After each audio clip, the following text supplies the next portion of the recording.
오늘은 예수 그리스도의 이름으로 침례를 받으라는 주제로 말씀을 함께 나누어 보도록 하겠습니다. 오늘이 첫 번째 시간입니다. 사도행전 2장 38절에서 39절 말씀을 보면요, 베드로가 그들에게 답변하기를 회개하라. 그리고 죄들을 사함받은 것으로 인하여 너희 각자는 예수 그리스도의 이름으로 침례를 받으라. 그리하면 너희가 성령의 선물을 받으리라. 이 약속은 너희와 너희 자녀에게 한 것이며 또한 먼 곳에 있는 모든 사람, 즉 주 우리 하나님께서 부르실 모든 사람에게 하신 것이라고 하더라. 아멘. 베드로 사도가 오순절날 성령 강림하시고 나서 성령을 받은 후에 유대인들에게 복음을 선포합니다. 너희가 십자가에 못 박은 이 예수를 하나님께서 살리신지라 주와 그리스도가 되게 하셨느니라. 이 일에 우리가 다 증인이다. 이렇게 하면서 부활의 증인으로서 나아가는 장면입니다. 이것을 듣고, 이 복음 선포를 듣고 이스라엘 민족이 회개하는 장면입니다. 회개를 하는데 그것을 듣고 믿어지니까 형제들아 어찌할꼬 이제 큰일 났다는 거죠. 자신들이 기다린 메시아를 자신들의 손으로 죽인 겁니다. 그러니까 막 어찌할꼬 이 상황에서 베드로가 방법을 알려줍니다. 방법을. 어떻게 하면 너희 그 죄가 사해지고 어떻게 하면 주님과 함께 할 수 있는지에 대해서 방법을 알려주는 것입니다. 거기에 회개하라. 먼저 회개를 하는 것입니다. 그리고 죄들을 사함받은 것으로 인하여 너희 각자는 예수 그리스도의 이름으로 침례를 받으라. 네, 저희가 아까 이야기한 침례를 받으라. 그럽니다. 자, 여기에서 이제 어떤 순서적으로 이렇게 나와 있는데 여기는 지금 킹제임스 성경이라 순서가 개역개정하고 약간 틀리지만, 자, 개역개정을 한번 보면 베드로가 이르되 너희가 회개하여 각각 예수 그리스도의 이름으로 세례를 받고 죄사함을 받으라. 그리하면 성령의 선물을 받으리니. 어떤 순서인 것처럼 이렇게 이야기를 하잖아요. 하지만 이것은 우리가 믿음으로 된다는 것을 먼저 전제하시고, 자, 킹제임스로 보면 회개하고 죄들을 사함받은 것으로 인하여 너희 각자는 예수 그리스도의 이름으로 침례를 받으라. 그죠? 그러니까 예수 그리스도의 이름으로 침례를 받는 것이 어떤 조건처럼 나와 있는 것입니다. 그죠? 이 뒤에 말씀도 계속 그래요. 주님께서도 믿고 침례를 받으면 구원을 받으리라. 이런 식으로 어떤 조건적으로 나오는 경우가 있다는 것입니다. 하지만 저희가 이제 경험상 이렇게 봐도 저희가 침례를 받은 적은 없죠. 우리가 장로회 출신들이다 보니까 세례는 받았지만, 근데 이 침례를 받을 때 저도 그랬던 것 같아요. 내가 죽고 다시 산다는 생각을 해본 적이 없어요, 그때. 그죠? 그러나 지금 성령님으로 충만해서 잘 살아가고 있습니다. 그렇죠? 그렇기 때문에 이것이 꼭 받아야 성령을 받을 수 있고 그런 것은 아니라는 것을 먼저 이야기 드리고, 그것도 말씀으로 한번 말씀드리도록 하겠습니다. 그래서 이제 누구 이름으로 침례를 받느냐, 이게 중요한 것입니다. 예수 그리스도의 이름으로 침례를 받는 것입니다. 그러니까 어떤 다른 이름이 아니라 이름으로 받는데 그 이름이 누구냐? 예수 그리스도. 예수님의 이름으로 받는 것입니다. 그죠? 그렇기 때문에 예수님의 이름으로 내가 죽고 예수님 안으로 침례, 잠긴다. 그런 의미를 가지고 있는 것입니다. 그래서 아까 이 세례를 받으면 또 개역개정 말씀대로 세례를 받고 죄사함을 받으라. 그러잖아요. 그러니까 어떤 죄를 씻는 의미가 있습니다. 어떤 죄를 씻는 의미가 있어요. 죄사함을 받는다. 내가 육신의 것을 벗는다. 옛사람을 벗는다. 이런 의미가 있다는 것입니다. 그래서 그리하면 너희가 성령의 선물을 받으리라 그러잖아요. 그러니까 꼭 어떤 조건으로 계속 보이죠. 그리하면 이런 식으로 나오니까. 근데 이때 당시에는 실제로 침례를 받고 나서 사도가 안수를 하면 성령이 임하기도 했습니다. 사도행전 보면 여러 군데에 그것이 나와 있습니다. 사도들은 꼭 침례를 받게 하고 안수를 얹어서 거기에서 성령의 역사가 일어나는 것을 항상 표현을 사도행전에서 보여주고 있습니다. 그렇다면 이게 동시에 침례를 받으면 성령님이 임하는 것인가?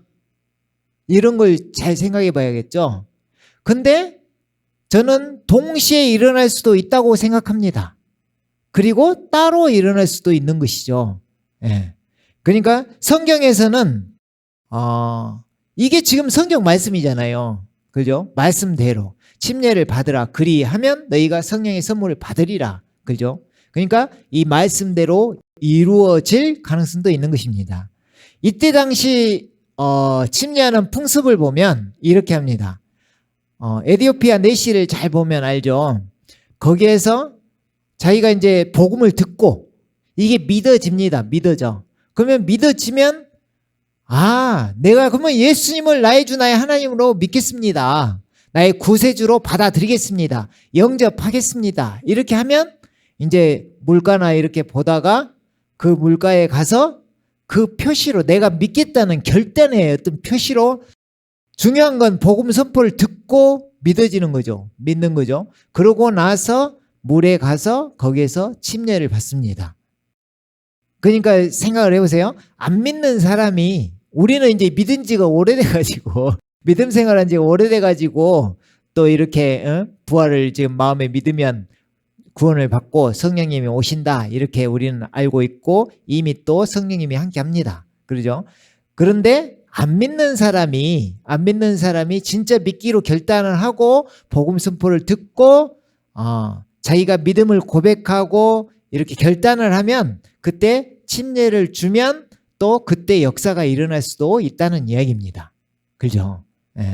그러니까 그때 당시의 배경을 보면 예수님을 믿는다는 것은 목숨을 거는 일이기 때문에 당연히 그들에게는 큰 역사가 일어나는 것입니다. 그리고 그때는 오순절 강림 막 하고 주님께서 이제 승천 바로 하시고 그때부터 사도행전이 확 시작되는 그 시기이기 때문에 그 성령님의 그 오순절 강림 사건으로 인해서 강력한 성령님이 역사하신 거죠. 왜냐하면 복음이 널리 퍼져나가야 되니까. 그러죠? 그러니까 성령님께서 강력하게 역사를 하시는 거죠.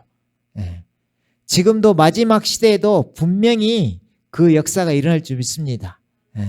그러니까 이른비 성령님과 늦은비 성령님이 있는데 오순절이 이른비 성령님이라면 이제 마지막 시대에는 늦은비 성령님이 오셔서 강력하게 우리를 이끄실 줄 믿습니다. 아멘. 그래서 동시에 올 수도 있고 또 우리가 믿음으로 오직 믿음으로 우리는 성령님을 받는 거죠. 그렇죠? 마음에 믿음으로 침례를 또 이렇게 그 영적 할례, 마음의 할례를 받으면 또 이 결과로 인해서 성령님께서 함께합니다. 그러니까 내가 믿음으로 말미암아 주님을 영접하는데 그 영접하는 것이 어떤 행위로 어떤 나의 결단으로 인해서 나는 죽어지고 주님과 연합된다는 의미입니다. 주님이 우리 안에 성령님이 우리 안에 오신다는 것이 연합된다는 의미입니다. 침례도 똑같습니다. 그러니까 침례도 죽고 주님 안으로 들어간다. 이 의미이기 때문에 연합된다는 의미가 큽니다. 그래서 자신의 결단이 중요한 것이고, 그죠? 함께 죽었고 함께 살았다는 것을 확실히 아는 것이 중요한 것입니다. 그래서 우리가 이제 그 침례에 대해서 또 말씀 구절들을 보면서 알아보면요. 이제 이 뒤쪽에 보면 사도행전 2장 40절에서 41절 말씀을 먼저 보도록 하겠습니다. 이 뒤에 바로 이어지는 말이죠. 방금 앞에가 38절, 39절이죠. 그러면 여기가 40절이면 바로 이어지죠. 또 여러 가지 다른 말로 증거하고 권고하여 말하기를 너희는 이 사악한 세대로부터 구원을 받으라고 하더라. 그죠? 자, 그러니까 복음 선포를 하고 지금 어떤 방법을 알려줬죠. 그래서 이 사악한 세대로부터 구원을 받으라. 그러니까 그러자 그의 말을 기꺼이 기쁨으로 받아들인 사람들은 침례를 받더라. 그러잖아요. 침례를 받더라. 그러니까 어떤 베드로전서 3장 21절 말씀처럼 물은 부활하심으로 말미암아 우리를 구원하는 표니 곧 침례라 그러잖아요. 어떤 마침표를 찍는 그런 의미가 침례에 있는 것입니다. 내가 믿을게 어떤 그것을 내가 표현하는 거죠. 표현하는 거죠. 그래서 그의 말을 기꺼이 받아들인 사람들은 침례를 받더라. 그리하여 그날에 약 3,000명의 사람이 더 늘었더라. 3,000명이나 침례를 받았다는 것입니다. 예, 그렇죠? 그러면서 제자들이 되는 거죠. 작정을 하는 거죠. 내가 주님으로 살겠습니다. 그리고 그래서 46절 말씀을 또 보면은 그래서 이 사람들이 이제 그 뒤에 말씀을 보면은 공동체를 이룹니다. 이제 이 사람들이 그러니까 침례라는 것이 또 내가 함께 하겠습니다. 그런 의미가 또 있는 것입니다. 그 중간에 41절에서 46절 이 사이는 한번 언제 읽어보시면 좋을 것 같아요. 이 부분은 그때 당시에 공동체를 어떻게 꾸려나가고 어떻게 함께 했는가 그 부분이 나와 있습니다. 자, 우리는 46절부터 한번 보면 그리고 그들은 날마다 하나가 되어 그죠? 그러니까 침례라는 것이 함께 한다는 그런 각오인 것도 맞습니다. 함께 한 몸 안으로 침례잖아요. 몸된 교회 안으로 침례. 그죠? 그러니까 내가 함께 주님의 그리스도의 몸으로 함께 참여하겠습니다. 그런 의미가 있는 거죠. 그래서 날마다 하나가 되어 꾸준히 성전에 모이며 또 집집마다 돌아가며 빵을 떼고 즐거움과 순전한 마음으로 음식을 먹으며 함께하는 거죠. 지금 하나님을 찬양하고 또 모든 사람에게 칭찬을 받더라. 자, 우리가 주님을 믿기로 결단하고 이렇게 나아가는 길에 이 부분이 우리에게도 좀 이렇게 지켜지길 원합니다. 모든 사람에게 칭찬을 받더라. 그러니까 어떤 믿는 사람이나 믿지 않는 사람들 앞에서 우리가 행실을 바르게 하고 다른 사람들에게 칭찬을 받는 것이 중요하다는 것입니다. 그렇죠? 친절하게 또 해야 칭찬을 받겠죠. 그래서 주께서 구원받는 사람들을 그 교회에 날마다 더해 주시더라. 그죠? 드디어 성령님의 역사가 막 일어나는 거죠. 하루가 다르게. 여기는 이제 마가복음 16장 14절 16절 말씀을 보면요. 그 후. 자, 우리가 이제 이 장면은 또 마가복음 16장이니까 16장 9절에 보면 막달라 마리아가 예수님을 보고 막 달려가서 예수님 부활하셨다고 전하니까 믿지 아니하더라. 제자들이 믿지 않는 것입니다. 또 엠마오로 가는 두 제자가 또 예수님을 만나고 또 가니까 믿지 않는 것입니다. 그 후에 책망하시면서 쭉 이어지는 말씀인데요.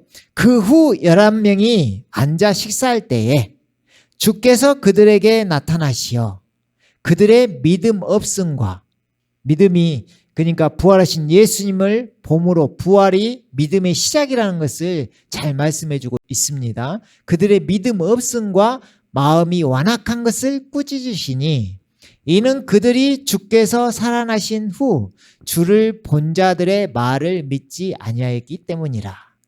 자, 책망을 하시는데 부활하신 예수님을 본 사람들의 말을 믿지 않는 것을 책망하시는 것입니다. 그러니까 지금 시대로 보면 부활의 증인들의 말을 믿지 않는 것을 주님은 책망하신다는 것입니다. 부활을 본 것처럼 믿는 사람들, 그 사람들이 우리 주위에 있고 우리들이 또한 부활의 증인들인 줄 믿습니다. 아멘. 그래서 이 이후에 주님께서 이렇게 이야기하시는 거예요. 또 주께서 그들에게 말씀하시기를 너희는 온 세상에 가서 모든 피조물에게 모든 사람에게 복음을 전파하라. 복음을 지상 명령을 내리시는 거죠. 자, 너희는 지금 봤지? 부활하신 예수님을 보고 이제 믿음이 생겼죠? 그리하면 너희가 가서 모든 피조물에게 복음을 전파하라. 그래놓고 이제 이 구절이 엄청 중요하기 때문에 지금 한 것입니다. 믿고 침례를 받는 자는 구원을 받을 것이나 믿지 않는 자는 정죄함을 받으리라. 아멘. 자, 이 앞에 사도행전 2장 8절에도 침례를 받고 죄사함을 받으라. 이런 식으로 어떤 조건처럼 느껴지죠? 자, 여기에서도 마찬가지입니다. 믿고 침례를 받는 자는 구원을 받을 것이다. 이러죠. 그 침례가 필수라고 이야기하시는 분들이 또 많이 있습니다. 침례는 꼭 받아야 된다. 꼭 받아야 된다. 이렇게. 그러나 또 반면에 아니다. 침례는 구원의 조건은 아니다.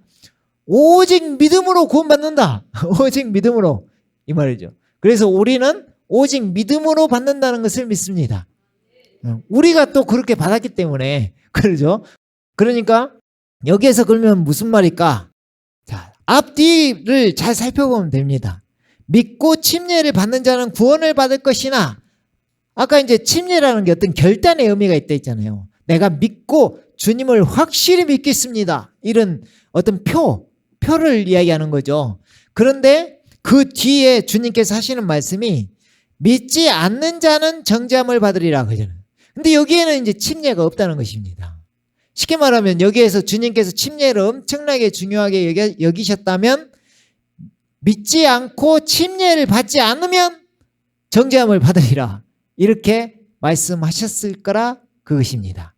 그래서 침례는 믿음의 조건이 아니다. 이렇게 이야기하는 것입니다. 예. 우리가 이제 침례식을 하고자 하는데 자꾸 침례가 구원의 조건이 아니다. 그것으로 자꾸 방향이 가죠. 예. 그러니까 이걸로 구원을 잡아버리면 또 우리가 그 지금까지 복음을 선포한 것이 또 문제가 생기고 그러잖아요. 어떤 믿음에다가 침례 구원이 함께 더해져 버리잖아요. 그렇기 때문에 조심스럽게 하기 위해서 침례라는 것은 지금 우리가 마음의 결단, 주님께 내 사랑의 표현을 하기 위해서 내가 지금 받을 뿐이지 이것이 구원의 조건이 아니라는 것을 지금 이야기하고 있는 것입니다. 그래서 믿음으로 받는다는 것을 잠깐 또 이야기하도록 하겠습니다. 우리가 이것은 많이 했기 때문에 깊이 있게는 하지 않겠습니다. 자, 에베소서 1장 13절에 보면 그분 안에서 너희도 진리의 말씀 곧 너희 구원의 그 복음을 듣고서 그분을 신뢰했으니 또 너희가 그분을 믿고서 약속의 그 성령으로 인치심을 받은 것이니라. 아멘. 자, 여기에 지금 다 나와 있죠. 복음 듣고 그분을 신뢰하고 너희가 그분을 믿고 약속의 성령님까지 인치심을 받죠. 그죠? 여기에 침례 없잖아요. 그죠? 그러니까 믿음으로, 오직 믿음으로 복음을 듣고 그것이 믿어지면 구원을 받습니다. 성령님도 함께 하시는 것입니다. 아멘. 그래서 바울은 율법이냐 어떤 행위냐 믿음이냐 이것을 엄청나게 강조를 많이 했습니다. 갈라디아서 전체가 거의 율법과 믿음의 싸움일 정도로 오직 믿음을 주장했습니다. 바울은. 그죠? 여기가 갈라디아서 3장 2절에 3절 보면요. 내가 너희에게서 알고자 하는 것은 오직 이것이니 너희가 율법의 행위로 성령을 받았더냐? 이런 식으로 물어보는 것입니다. 아니면 믿음을 들음으로써냐? 듣고 믿었냐? 성령님 너희가 받았는데 듣고 믿었냐? 아니면은 율법의 행위로 성령을 받았냐? 이런 것을 물어보는 것입니다. 너희가 그렇게 어리석으냐? 참, 이 침례를 한다고 하면서 자꾸 침례를 반대하는 것처럼 이야기를 하고 있으니까 우리가 분명히 알아야 되기 때문에, 그죠? 너희가 그렇게 어리석으냐? 성령 안에서 시작하였다가 이제는 육체로 온전해지려 하느냐? 이해가시죠? 그러니까 우리가 이미 구원받고 성령을 받은 사람들인데 우리가 어떤 행위를 해서 이것으로 인해서 어떤 것을 막 하려는 건 아니다. 단지 내 마음을 우리 사랑하는 주님께 드리는 것뿐이다. 이렇게 생각하시면 되겠습니다. 그래서 갈라디아서 3장 13절 말씀에도 그리스도께서 우리를 위하여 저주가 되셔서 율법의 저주로부터 우리를 구속하셨으니 기록되기를 나무에 매달린 자는 누구나 저주받은 자라고 하였도다. 주님께서 이미 십자가에서 우리를 구속하셨습니다. 이미 능력으로 그 피로. 그러죠? 우리는 믿음으로 그것을 취하는 것입니다. 믿음으로. 그러니까 이미 주님은 이미 다 해주신 것입니다. 그죠? 이는 아브라함의 복이 예수 그리스도로 말미암아 이방인들에게 미치게 함이며 또 우리로 하여금 믿음으로 말미암아 성령의 약속을 받게 하려는 것이라. 아멘. 이미 주님께서는 다 이루셨다는 이야기를 하고 있습니다. 그리고 히브리서 11장 19절 말씀에 자, 그래서 우리는 믿음으로 받습니다. 잠깐 이제 복음을 또 살펴보면요. 우리는 하나님을 믿는데 어떤 하나님을 믿을까요? 우리는. 자, 그죠? 여러 가지 나올 수 있는데 하나님을 이야기할 때는 죽은 자를 살리시는 하나님을 믿는 자입니다. 우리는. 그리고 없는 것을 있는 것으로 부르시는 하나님을 믿는 것입니다. 그리고 예수님을 이야기할 때는 부활하신 예수님을 믿는 것입니다. 둘 다 같은 뜻이에요. 같은 뜻인데 자, 여기 말처럼 아브라함이 이삭을 모리아산에 바칠 수 있었던 것은 그는 하나님께서 죽은 자들로부터 그를 살리실 수 있으리라고 생각하였음이라. 이로써 그는 모형으로 그를 죽은 자 가운데서 다시 받은 것이니라. 이렇게 하는 것입니다. 그리고 우리 알듯이 믿음으로 구원받는 9절이 로마서 10장 9절에서 10절 말씀.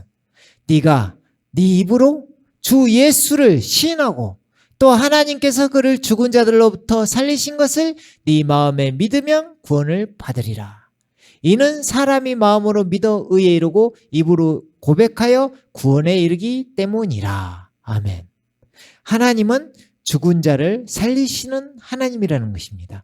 그것을 예수님을 통해서 보여주신 것이고 예수님께서 죽은 자 가운데서 살아나심으로 인해서 본인이 그리스도 메시아이심을 드러내신 것입니다. 아멘. 그래서 아까 말씀대로 이 복음을 우리가 듣고 또한 믿어서 약속의 성령으로 우리가 인치심을 받은 자들이라는 말씀입니다. 아멘. 갈라디아서 5장 5절에서 7절 말씀을 보면요. 이는 우리가 성령을 통하여 믿음으로 말미암아 의의 소망을 기다림이라. 예수 그리스도 안에서 할례나 무할례가 쓸모없고 오직 사랑으로 역사하는 믿음뿐이니라. 믿음이 중요한 것입니다. 너희가 잘 달려가고 있더니 누가 너희를 진리에 순종하지 못하도록 막더냐. 어떤 행위로 받는 게 아니다. 어떤 결단의 표현이다. 그래서 로마서 2장 28절에서 29절 말씀에 표면적 유대인이 아니요 표면적 육체의 할례가 아니라 내면적 유대인이요 할례는 마음의 할례이니 영에 있고 법문에 있지 않은 것이라. 그들의 찬사는 사람들에게서가 아니라 하나님에게서니라. 아멘. 자, 우리가 지금 하나님께 칭찬받기 위해서 한다는 말씀이고 어떤 보이는 어떤 유대인들이 유대인이 아니요 우리가 주님을 바로 믿는 내면적 유대인이요 할례가 침례하고 관련이 있습니다. 할례가. 왜냐하면 육체를 벗어버리는 것이 할례이기 때문에 할례가 죽는 걸 의미하기 때문에 침례하고 관련이 있습니다. 그래서 그 할례는 어디에 한다? 마음의 할례니. 그러니까 어디 성경 구절에 이렇게 나와 있잖아요. 너희는 옷을 찢지 말고 마음을 찢어라. 마음을 그러잖아요. 그 마음을 찢는 마음이 우리에게 있어야 된다는 것입니다. 그러니까 이 할례라는 것이 이스라엘 민족은 자기들 어떤 표를 하기 위해서 하나님 백성이라는 표를 하기 위해서 이렇게 자름으로 인해서 어떤 표를 했는데 그것이 중요한 게 아니라 내 마음을 찢어서 주님께 가야 된다 이 말이에요. 그래서 마음의 할례니 그것이 영에 있다. 영에 있고 법문에 있지 않은 것이라. 그렇죠? 영적인 것이라는 것입니다. 자, 그래서 이제 마지막으로 한 구절만 보고 그 다음에 침례가 어떤 의미인지 살펴보고 마무리하도록 하겠습니다. 자, 이제 이 결정타인데 골로새서 2장 9절에서 12절 말씀을 한번 볼게요.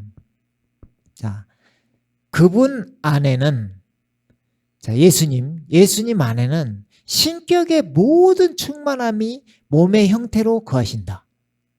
그러니까 예수님 안에는 하나님이 함께 하신다는 거예요.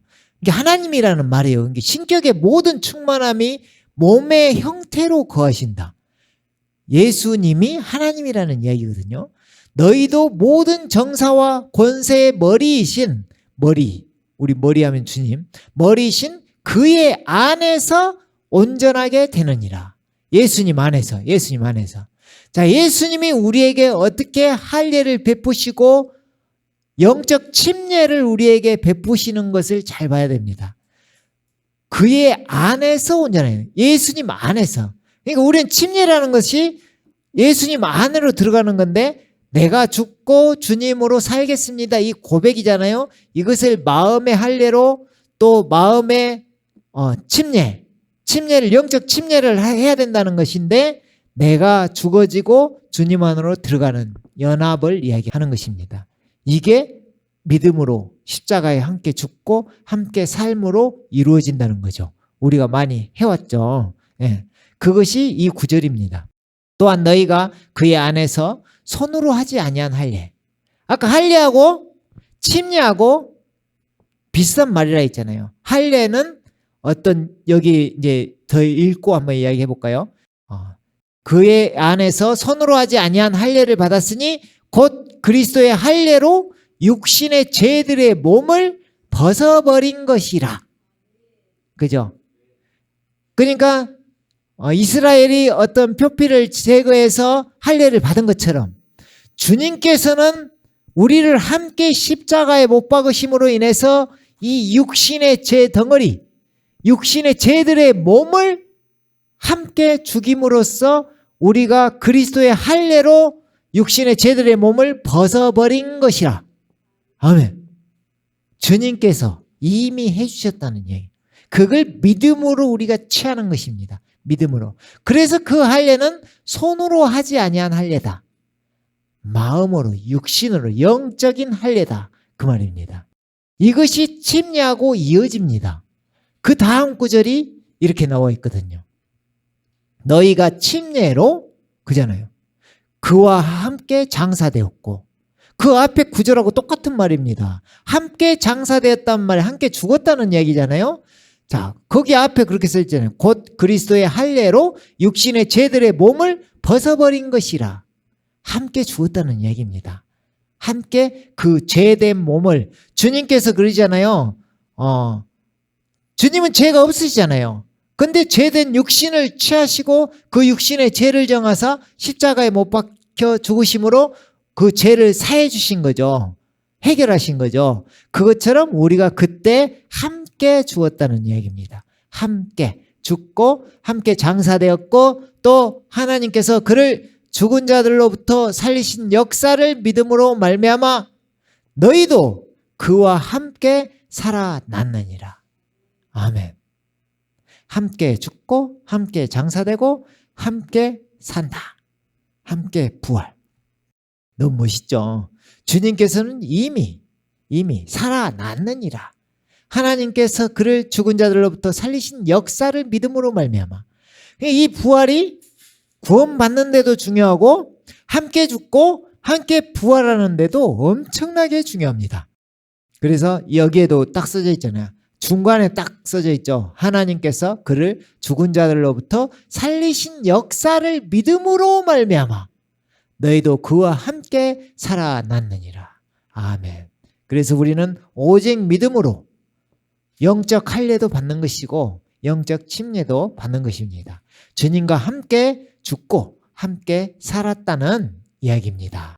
아멘. 네.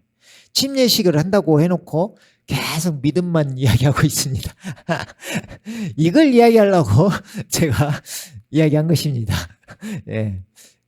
우리가 이제 침례식 하려면 또 주일에도 침례에 대해서 또 이야기할 것이고 어쨌든 오늘 말씀을 잘 기억하시고 오직 믿음으로 구원받는다는 것을 꼭 아시고 우리가 침례는 결단하는 것이다. 자, 그래서 오늘은 이거 설명하려면 시간이 많이 걸릴 것 같으니까 그냥 읽고만 마무리하도록 하겠습니다. 침례할 때 우리가 스스로 내 마음속에 품어야 될 마음가짐입니다. 마음가짐. 지금 요 써놓은 글이 성경으로 써놓은 것입니다. 성경. 그죠? 성경에서 지금 우리가 침례를 받는다는 의미가 무엇인가? 그것에 대해서 지금 써놓은 것입니다. 이것에 대해서 내가 아멘 하면서 받아들이고 아까 그랬죠. 우리 안에는 성령님이 함께 하십니다. 하지만 그것을 확실하게 하자는 것이잖아요. 그러니까 여기서 아멘 하고 침례를 받는다면 분명히 주님께서 그 순간 역사하실 것입니다. 그러니까 침례라는 것이 어떤 받는데 내 마음이 가는 거잖아요. 그때 성령님의 역사가 일어나는 것입니다. 그래서 많은 사람들이 침례를 하면 또 거기에서 역사를 많이 경험합니다. 몸이 좀 낫는다든가 아니면 우리 은사를 받는다든가 또 어떤 진짜 뭐랄까 이제 믿음이 없는 분은 이제 믿고 내가 결단해서 이제 성령님을 이렇게 받겠다 하시는 분들은 또 그때 성령이 임하는 것입니다. 예, 그렇죠. 그렇기 때문에 우리는 이런 것을 행위 자체로만 하는 게 아니라 내 마음이 들여져서 하는 것이기 때문에 분명히 우리 마음을 다하시는 주님께서는 함께 역사하여 주실 줄 믿습니다. 아멘. 그래서 자, 이제 침례 받는 것이 어떤 것인지 한번 우리 마음가짐 아멘으로 화답하면 이것이 우리에게 이루어진 것이다. 지는 것이다. 그 말입니다. 자, 침례는 일단 이름이 중요합니다. 이름. 예수님의 이름으로 받는 것입니다. 우리 주 예수 그리스도의 이름으로 침례. 자, 이것도 in the name이라고 되어 있거든요. 그러니까 이름 안으로 침례, 이 의미도 있습니다. 그러니까 예수님의 이름 안으로 우리가 간다. 그 예수님의 이름이 나의 능력이 된다. 그런 의미입니다. 예, 그래서 그 안으로 침례된다. 자, 그 다음에 아까 말씀드렸듯이 주님을 향한 사랑의 표현으로 우리는 결단하는 마음으로 지금 받는 것이다. 결단하는 마음으로. 자, 그럼 결단하는 마음이라는 것은 회개가 있겠죠. 세상에서 하나님께로, 나에서 예수님으로 돌이켜야 되는데, 넘겨져야 되는데, 그것을 이 침례로 말미암아 내가 진짜 나는 죽어지고 주님으로 살겠습니다. 회개하는 의미가 있습니다. 회개하는 의미가. 그러죠? 그리고 주를 위해 살겠습니다. 주를 위해 사는 자로 살겠다. 이 의미가 있습니다. 그리고 나에서 그리스도 안으로 침례된다. 나는 혼자잖아요. 나는 혼자. 근데 침례를 받으면 그 의미가 나에서 예수님 안으로 들어가는 것이다. 그러니까 내가 주님 안으로 들어간다. 그 생각으로 받으면 됩니다. 그러니까 내가 옛사람을 벗어버리고 새 사람을 입겠다. 한 몸 안으로 들어가겠다. 그리스도로 옷 입겠다. 이 말이죠. 그리스도 옷을 입겠다. 그것이 침례라는 것입니다. 그리고 그리스도 안에서 그리스도의 몸된 교회 안에 속한 자가 되겠다. 주님과 함께 연합되겠다. 이 말이죠. 이게 엄청 중요하다 했잖아요. 몸된 교회 안에 속하는 것이. 이게 연합되겠다. 연합의 의미가 있습니다. 침례에는. 그리고 공동체의 한 지체로 소속되어 한 몸을 함께 건축하겠다. 건축하는 자. 그죠? 그러니까 함께 아까 사도행전 2장에서 그러죠. 침례를 받고 나서 그 뒤로 하나가 되어서 공동체를 꾸리고 그 안에서 먹고 마시기를 함께하는 것입니다. 이것은 우리도 꿈꾸고 있는 일입니다. 주님께서 허락하시면 어디 진짜 한적한 곳에 딱 어떤 마을을 이뤄서 함께 살면 얼마나 좋을까, 그 생각도 한 번씩 해봅니다. 주님께서 분명히 주님 오시면 이제 뭐 그냥 올라가면 되는 것이고, 주님이 좀 늦게 오시더라도 그런 꿈을 우리는 꿀 수 있는 것입니다. 아멘. 그 다음에 또 중요한 것이 이게 아까 그 육적인 할례라고 했잖아요. 영적 할례, 영적 할례. 그게 육신의 죄들의 몸을 벗는 것이다 그랬잖아요. 벗는 거. 그죠? 그러니까 내가 침례를 한다는 의미는 이 영적 할례가 함께 드려지면 되는 것입니다. 그리고 죄사함을 받는다. 죄들의 몸을 씻는 것이다. 쉽게 말하면 육의 몸을 벗는다. 이 의미가 이 죄된 몸을 내가 물에다가 씻는 것이다. 내가 그 몸에다가 이 죄를 담가버리고 버려버리고 나온다. 이런 의미가 있어요. 그러면 나오면 어떻게 돼? 죄들이 다 죽어졌죠? 몸도 들어가 버렸죠? 죽었다는 의미죠? 죽고 나오면 새 생명, 새 생명 안에서 부활된 자, 살아난 자가 된다는 것입니다. 이것이 구원의 표라는 것입니다. 구원의 표. 그러니까 우리 그 구약시대에 홍수 심판 노아의 방주, 그것을 베드로가 설명하라는데 베드로전서 3장 20절에서 21절 말씀에 그렇게 나와 있어요. 이 물로 다 심판을 해버렸다는 것입니다. 그러니까 물은 뭘 의미하냐? 죽음을 의미하며 죽음, 사망. 그럼 내가 사망해야 새 생명으로 태어날 거 아니에요. 다시 태어나니까. 그죠? 그래서 베드로가 그렇게 이야기한 겁니다. 물은 이제 부활하심으로 말미암아 우리를 구원하는 표니 곧 침례라. 그렇게 이야기한 것입니다. 그러니까 구원의 표가 되는 것입니다. 이제 주님과 함께 살았다. 거듭났다. 새 생명으로 태어났다. 부활했다. 영적 부활했다. 이 말입니다. 그런 의미고. 자, 마지막으로 몸은, 자, 이것은 이제 질자 할 때, 어차피 할 때 이거 이야기하면서 할 겁니다. 그러니까 걱정 마시고. 자, 몸은 물에 잠겨 죽어지고, 이제 물에 들어간다는 의미가 그 말이에요. 우리 검정색, 파랑색, 빨간색 할 때 빨간색 제일 좋잖아요. 그러니까 검정색 십자가에다 우리 몸 넘겨버리는데 그 십자가에 죽는 의미가 물 속에 들어가는 것이다. 이해 가시죠? 그 몸을 죽음에 넘기는 것이다. 옛사람을 죽음에 넘기는 것이다. 그리고 나올 때 성령 안에서 영이 다시 거듭난 자가 되는 것이다. 새로운 피조물, 새 피조물이 되는 것이다. 그런 의미로 우리가 받으면 되는 것입니다. 아멘. 자, 이미 우리는 그렇게 이루어진 자들입니다. 이루어진 자들이에요. 하지만 뭐라겠나요? 아까 두 번째 줄이 제일 좋죠. 주님을 향한 사랑의 표현, 결단. 왜냐하면 그 전에 이 침례라는 것이 성경에 있음에도 불구하고 우리는 침례를 안 받았기 때문에. 세례, 이렇게 약식 세례는 받았으나 죽고 사는 것은 우리가 이렇게 결단은, 마음의 결단은 뭐 얼마든지 했죠. 그렇죠? 근데 이제 그 마음이 중요하다는 것이고, 믿음이 중요하다는 것이고, 앞전에 한 것처럼, 근데 주님을 향한 내 사랑의 표현으로 결단하고, 내가 진짜 회개하고 완전히 주를 위해 살겠습니다. 이런 의미가 크다. 이렇게 생각하시면 되겠습니다. 예. 이것으로 말씀은 마치도록 하겠습니다. 다음에 또 이어서 하도록 하겠습니다. 아멘. 자, 함께 기도하겠습니다.